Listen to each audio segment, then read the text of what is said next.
Right now at noon, we're learning Iran shot down the Ukrainian passenger jet that crashed soon after takeoff from Tehran. And there's an opportunity to do something good tonight for a local U.S. Army member struggling from health complications and accumulating medical bills. From the Channel3000.com Alert Center, this is News 3 Now at noon. Good afternoon, I'm Mark Kane. Thanks for joining us. We start with breaking news in from the Channel 3000 Alert Center. CBS News is reporting U.S. officials are confident Iran shot down a Ukrainian jetliner hours after the Iranian missile attack on U.S. targets earlier this week. The Ukrainian International Airlines plane crashed yesterday soon after takeoff from Tehran's airport. All 176 people on board were killed. CBS News was told U.S. intelligence picked up signals of a radar being turned on, and satellites also detected two surface-to-air missile launches just before the plane exploded. A source who was in a briefing of federal officials today says it appears missile components were found near the crash site. This is a developing story, and we'll have more on Channel3000.com throughout the day. To the weather now, potential for some major snowfall this weekend. Let's head to the Weather Center. Meteorologist Chris Reese has a smile on his face over this. Of course I do. I may not be able to talk, but I will share the excitement over that one. We did have some showers out there earlier today, Mark. A lot of that is now moving towards the east. We'll watch the west. I think we'll start to see a line of showers developing right around here by the time we get you later towards the evening. That'll move towards the south and east. Temperature-wise, we are very warm. 41 right now. Lone Rock at 43. Mineral Point at 45. We'll continue to watch those temperatures warm up as we go through the day. In fact, look for those highs right around 46 degrees. But there's a statement that I like to tell a lot of my friends, and you guys are my friends. When you warm up close to 50 in the upper Midwest around this time of the year, that's a sign. And it's typically a sign of things to come.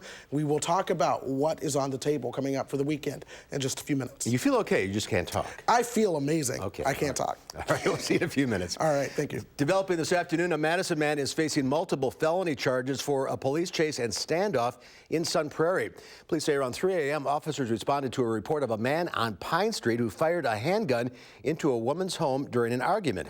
Nobody was hit. The man then drove off in the woman's car. Officers located the car and tried pulling him over. Then, on the westbound I-90 ramp to County Highway V, the man put a handgun to his head, sparking a standoff and a traffic shutdown.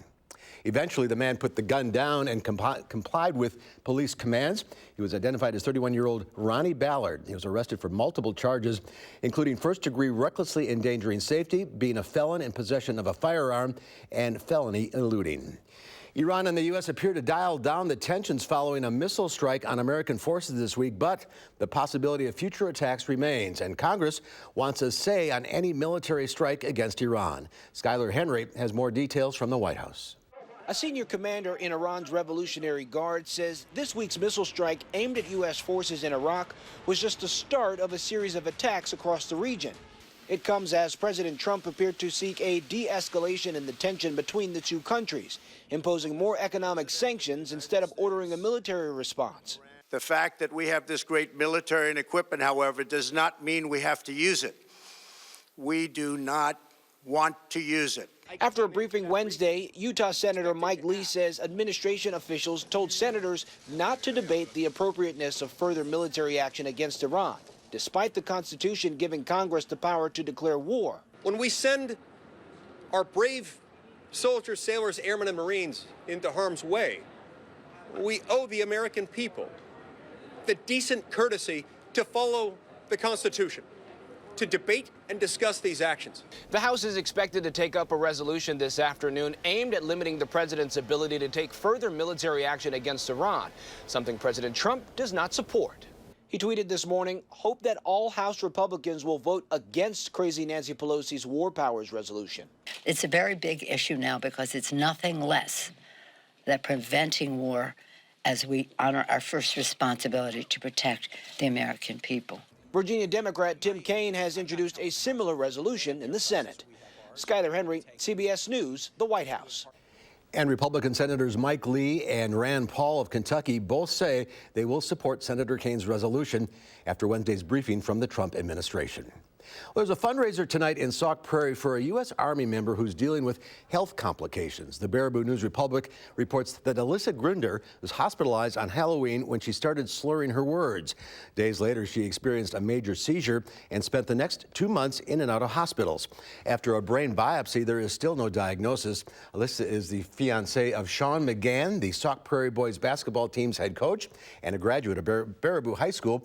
There will be a raffle and silent auction to help pay for medical bills tonight at the Sauk Prairie basketball game versus Baraboo. You can also search Fight Like a Soldier on GoFundMe.com if you'd like to help.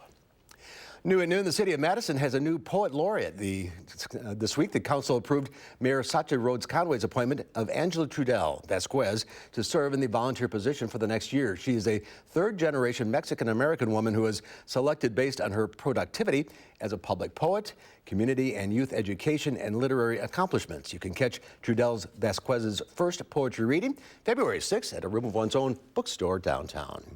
And right now, the American Red Cross says it's 21,000 blood donations below what it expected over the holidays. Officials say the holiday travel season plus the start of the cold and flu season caused the number of blood volunteers to drop well below the expectations. And the Red Cross is in extra need of platelets, which only last 5 days, and type O negative blood, the universal blood type. You can donate as long as you're 16 years old, weigh 110 pounds, and are in good health. I actually had a lady not too long ago who was 90. She was on her like 100th gallon of blood. She's been a blood donor her whole life. It really gave her some encouragement being 90 years old, knowing that she was donating to babies.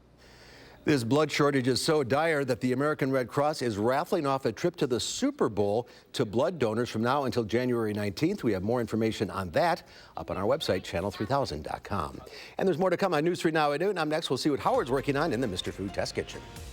Whether you're a dunker or a dipper, or you go all out and clean your bowl until every last drop is gone, you're going to love the cheesy biscuits we're making today.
I've got a question for you, and I hope you don't feel that I'm getting a bit too personal.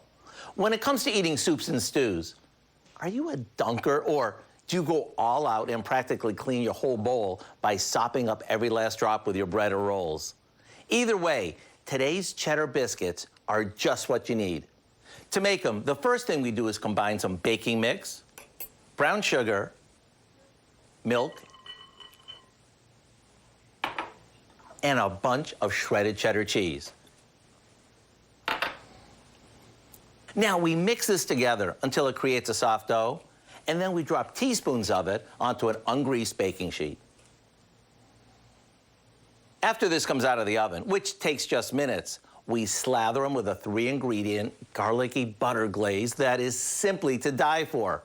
That's it, a homemade biscuit perfect for dunking or sopping up every last drop. And to think, we made them from start to finish in less than 20 minutes. To get the recipe for our quick cheddar biscuits, simply check out our website. I'm Howard with Kelly in the Mr. Food Test Kitchen, where today we found a deliciously dunkable way for you to say, ooh, it's so good. All right, Howard, thank you. Next at noon, we're continuing to watch snow chances for the weekend that could start Friday night and bring several inches of accumulation. Chris has the details next in your first alert forecast.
Well, China's top trade negotiator will be in Washington next week to discuss a trade deal, and a large grocery store chain is adding more options for vegans.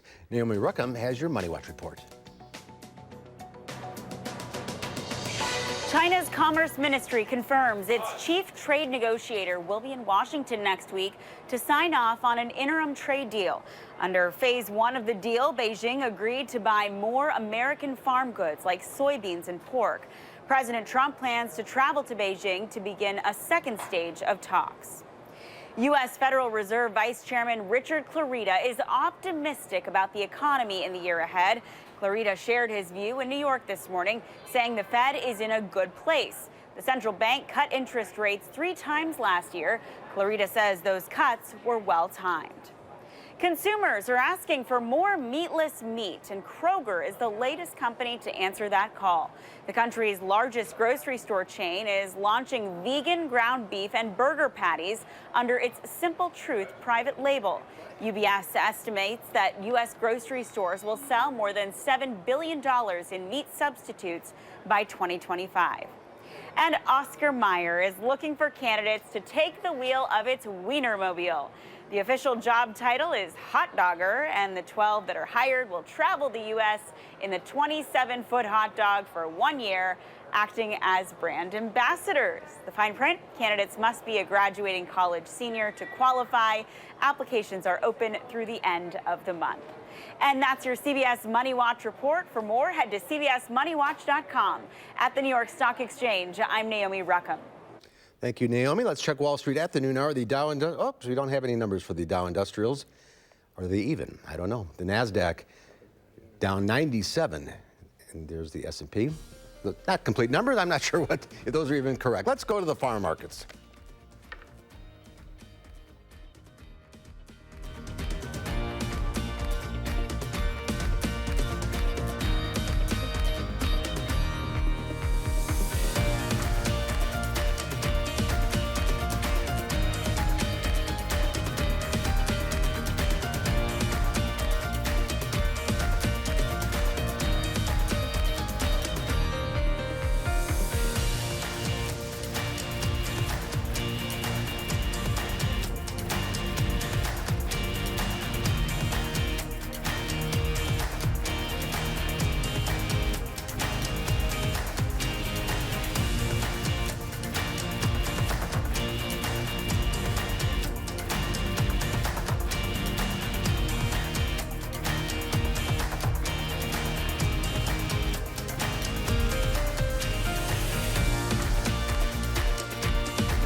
Time now for the weather. Chris is over in the Weather Center. Could be an interesting weekend. It certainly could be an interesting weekend. That interesting weather started this morning with a little bit of freezing rain, but we've been able to warm up. So I think we'll be dealing with showers this afternoon. By the weekend, folks, it's not one, but two potential rounds of snow, and then we could see a big push of cold headed our direction. Let's start with Friday. Friday, especially Friday night, I think we could see a wintry mix, especially down south with some low clouds. Some slick roads will be possible in spots. Saturday, we get you towards Saturday afternoon. We'll see some light snow. Some slick spots will be possible. The big time to watch is going to be Saturday night into Sunday. You're looking at heavy snow and the potential for some big issues. If you have plans Saturday night, stay very aware of the forecast. I think it's a little early to put snow totals on the map, but here's how things are shaping up. Everywhere in this dark blue, this is where I think you are most likely to see heavy snow, blowing snow, low visibility, and I do think we could see enough of an impactful winter storm that you're talking closed roads and closed highways. Now, you work your way towards the north and west. I still think you're going to be snow in the path of some snow for blowing snow and snowy roads, but I don't think you'll be seeing as much. I think the heaviest snow is going to focus on southern and eastern Wisconsin. In the meantime, it is the showers that we have been tracking. Now, a lot of that has moved off towards the east.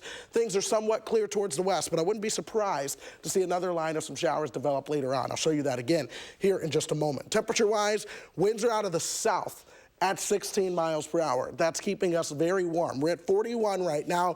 Janesville at 43. Boscobel, another way to say it, 3 degrees away from 50. When you get this warm around this time of the year, that's typically ahead of a storm system, and this is going to be the case. You see that chance for some showers later. We'll start to see those temperatures fall overnight, 30 by 7:30 tomorrow morning. We'll gradually keep those temperatures into the 30s, but notice what's happening towards the south. We start to see a little bit of that snow creeping in. Now, this has trended a little bit further south in terms of tomorrow night's snow. The reason for that is because the Saturday snow has been trending a bit stronger. If you remember yesterday, I was talking about how we could see a northerly track or a southerly track. Well, the model data is in.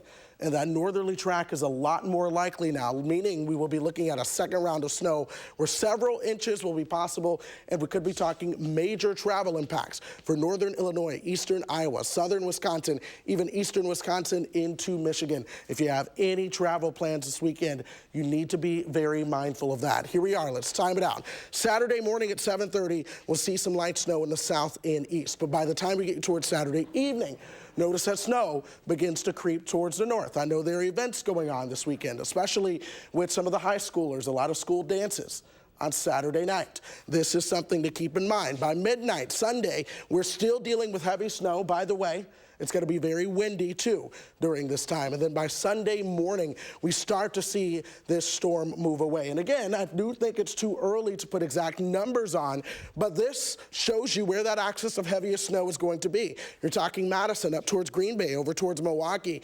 Southeastern Wisconsin truly could get hit hard by a major winter storm. While we focus on the numbers, you all can focus on preparation. If you're going to be at home, know to have that winter weather preparedness kit ready. 3 days of food and water, some extra family medicine, and I'll make sure I get this online. It's a lot of information in a short amount of time, but these are the things you certainly should make sure that you have. If you're going to be traveling, make sure you have that winter weather preparedness kit in the car as well. A scraper and shovel, of course, some sand, kitty litter and gravel, food and water, a blanket, extra clothing, all things to keep in mind. Then it's the cold, folks. Once we get through the weekend, we'll be a little bit milder for Monday and Tuesday, but by the end of the week next week, we are talking highs that don't get out of the teens, morning lows down around 0, so things could be tough there.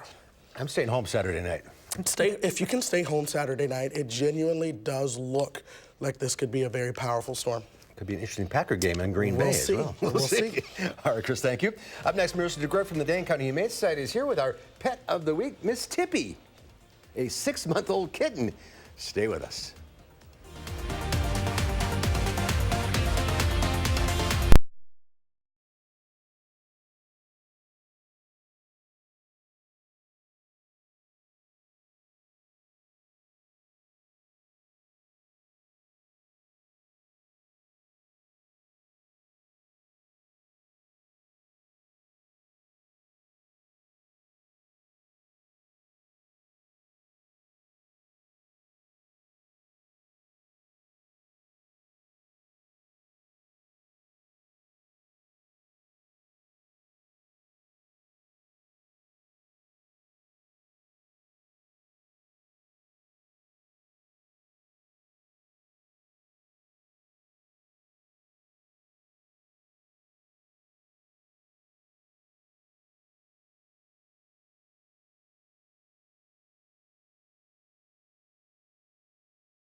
Marissa DeGroot from the Dane County Humane Society is here with our pet of the week. Welcome to you. Hello. Who is this little girl here? We have Miss Tippy here. Miss Tippy. And she is a 6-month-old young adult, but at 6 months she still has a bit of growing to do. So she's still a little lady now. She is purring away. That motor has been going this whole time. I think she's going to adjust well to a lot of different homes and families because nothing here has intimidated her at all. What's her background?